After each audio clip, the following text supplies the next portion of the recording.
The town of Olympia is far away from the main line of travel and is reached only by boat or over a little jerk railroad. For all the convenience, place might just as well be a hole in the ground. Unquestionably, the patriotism, the pride, the convenience, and comfort of the people of the state of Washington and the capital remain at. To place it elsewhere is a position utterly absurd and outrageous to rouse nation, the patrons of the whole state. Sound like a soul? It was. But here in Olympia, Washington's capital city, and these are the center of our statement. The city's building to be is historic fight to capital, tale, struggle, and part of our history. The skins at the inlet, trees, a gathering of America. In 1850s, American pioneers Levi Lathamith and Sylvester claimed the land. 4 years later, Smith died and Sylvester town of Olympia. Sylvester had a great for the city. He had come from and city with the left side for Englandstown Square with Trent Street, schools, a Massage Hall, even cattle grounds. Sylvester is the grand name of Olympia, his city, with a magnificent view of the Olympic Mountains, clear day. In 1950, 906 settlers were living in and around, many of them near the Sutter, stores, ale, and paper, and the first customs house on Puget Sound. This land was part of the Oregon Territory, seat of government in Oregon, miles away. The people of Olympia settled in F become a territory. Finally, in 1983, U.S. Congress listened to their complaints and created a new territory called Washington. President Franklin Pierce chose Isaac Stevens to be the territory governor. Since Olympia was the populous community on Puget Sound, that was destination. When Isaac Stevens arrived in late 1853, he found enthusiastic residents and stump-filled, muddy streets.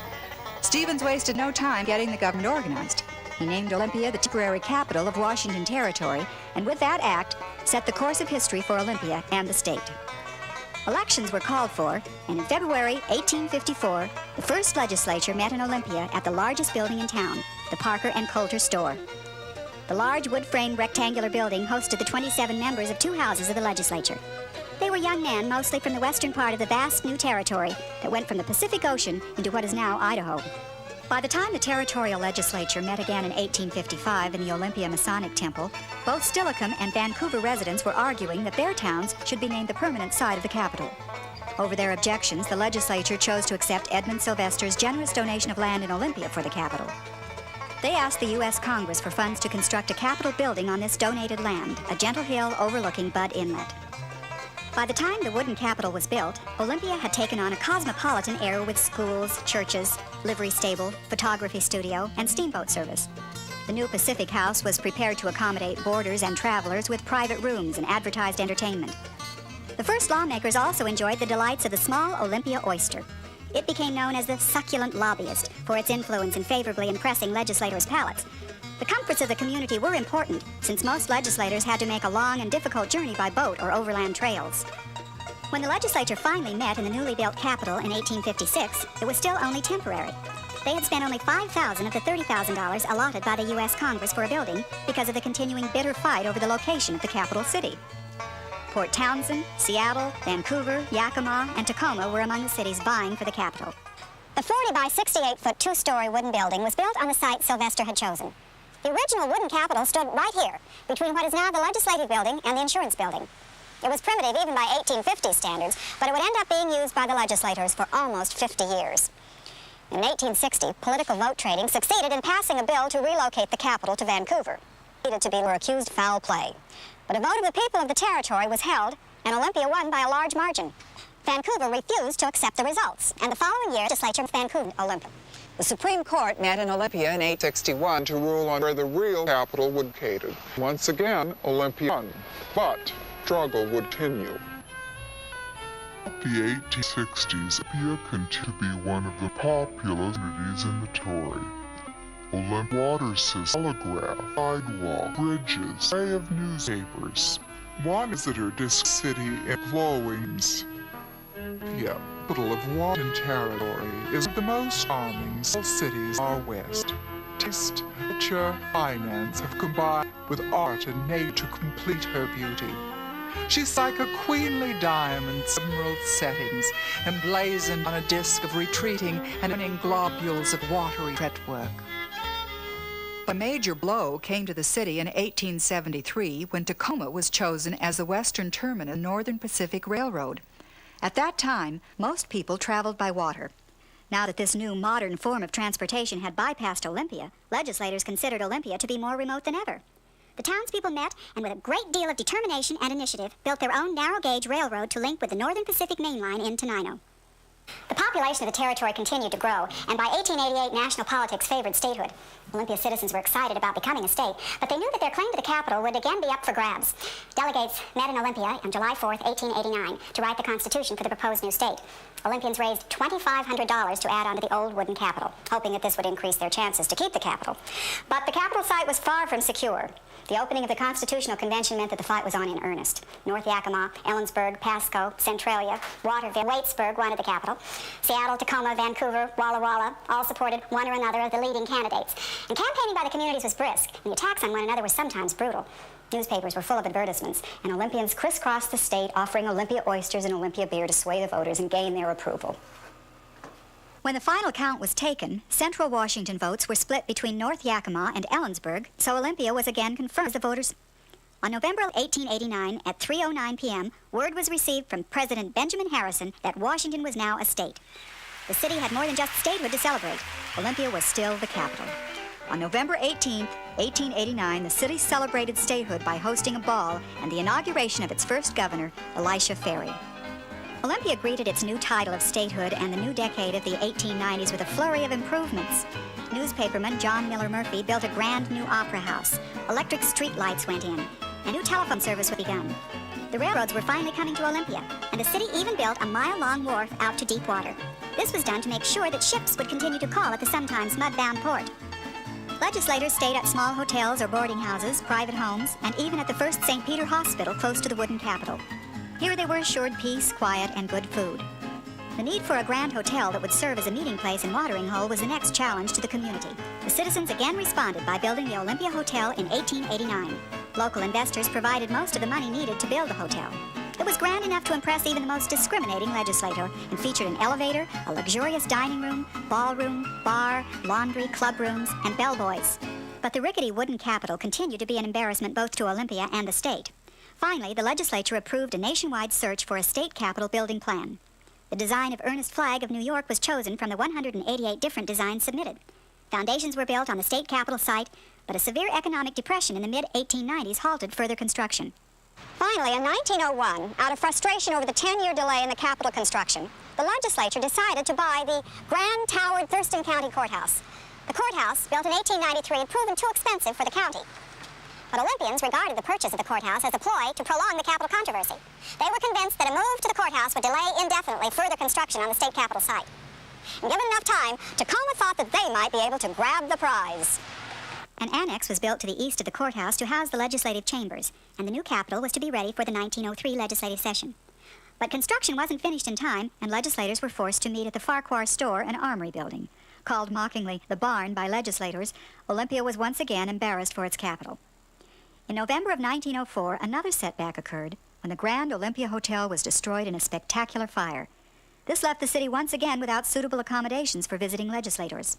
The massive stone courthouse finally became the home of state capitol government beginning in 1905. The impressive Romanesque building boasted a 150-foot-high clock tower and medieval castle appointments such as turrets and arches. State government offices had been scattered throughout the city. Now they could be centralized with ample room for all departments. However, legislators from rival cities again passed a bill asking for a vote for a new location for the capital. Governor Albert Meade vetoed the bill, saying that he felt the citizens were tired of the issue. Olympia's claim to the capital was secure once again. By 1911, government had again grown enough that the capitol quarters were becoming cramped. The 16-year-old foundation on the state capitol site, built to accommodate the flag design, was now judged to be too small. The decision was made to offer yet another contest for the design of a larger capitol. Wilder & White, a young New York architectural firm, submitted the winning design for a group of buildings. The first of the buildings, the Temple of Justice, was begun in 1912. Meanwhile, the legislature continued to meet in the downtown Capitol building. Again, agitation for a new hotel was heard by the townspeople. Olympians knew that another vote for the Capitol might be called if a hotel wasn't built. City residents again responded by financing the construction of the Olympia Hotel in 1919. Once more, local investors had responded to the legislators' needs. Here, the roaring bootlegging days of the early 20s raged. And more state business is said to have transpired right here than in the State House across the street. By 1920, the Temple of Justice and the Insurance Building were completed. Finally, in 1922, the crowning glory of the Capitol Group, the Legislative Building, was begun. It was to be one of the last of the monumental national public buildings built in the imperial classical manner. This architectural style, popular since the 1890s, was a grand expression of classical values. The old foundations of the flag design, which had lain dormant for 25 years, came to life with an enlarged foundation, and one of the most majestic state capitals in the United States gradually rose. The domed building brought master stone carvers, marble cutters, and other craftsmen to Olympia to complete its classic detailing. The building is the equivalent of 22 stories in height and longer than a football field. Constructed of brick, the building is faced with native Washington Wilkeson sandstone from Pierce County. The most outstanding element of the building is the dome, soaring 287 feet above the main structure. By 1928, the building was finished, and because of budget constraints, the ambitious landscaping scheme designed by architects Wilder & White was replaced by a more modest one designed by the famous Olmsted brothers of Massachusetts. The city breathed a sigh of relief. With the enormous investment and construction of the Legislative Building, the site of the Capitol was finally secure for Olympia. Since completion of the Capitol in 1928, the state has weathered the catastrophic Depression years, World War II, and the gradual growth of government to accommodate the increasing population and the development of social programs. By the 1950s, state government was expanding, and many of the state departments began leaving Olympia for offices in Seattle and Tacoma. Olympians again felt that the capital city was threatened, and again, a group of local businessmen and boosters responded. In 1953, they filed suit in Thurston County Superior Court, asking that the state be required to locate all agencies in Olympia. That court, and eventually the state Supreme Court, ruled that Olympia was the seat of the government and that all agency headquarters would be located in Olympia. As a result, 18 state agencies had to move back to the city. By 1960, that ruling, coupled with the growth of government programs, caused government offices to expand across Capitol Way. Here, a series of new buildings were built in the late 1960s to accommodate state offices. Capitol Lake had been created in 1953 by damming the Deschutes River. The lake was part of Wilder & White's magnificent 1911 plan that was to visually and physically link the Capitol to the waterfront.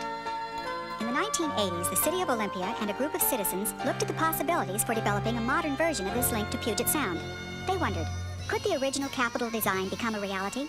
In 1979, the magnificent Capitol was placed on the National Register of Historic Places. 10 years later, a major renovation of the Legislative Building and the Temple of Justice was completed in time to celebrate the state's 100th birthday, November 11th, 1989. The fight for the Capitol has been a bitter struggle over the years, but this site belongs to all of the citizens of the state, to the path and stability as we face the challenges of the future. As for Olympia, the small, muddy, bustling village of 1853 is now only a memory, but the tenacious spirit of those who scrapped and fought for the Capitol endures. And the ghosts of past glories and the follies of government live on in the buildings. And the voices of history echo in Olympia, the Capitol.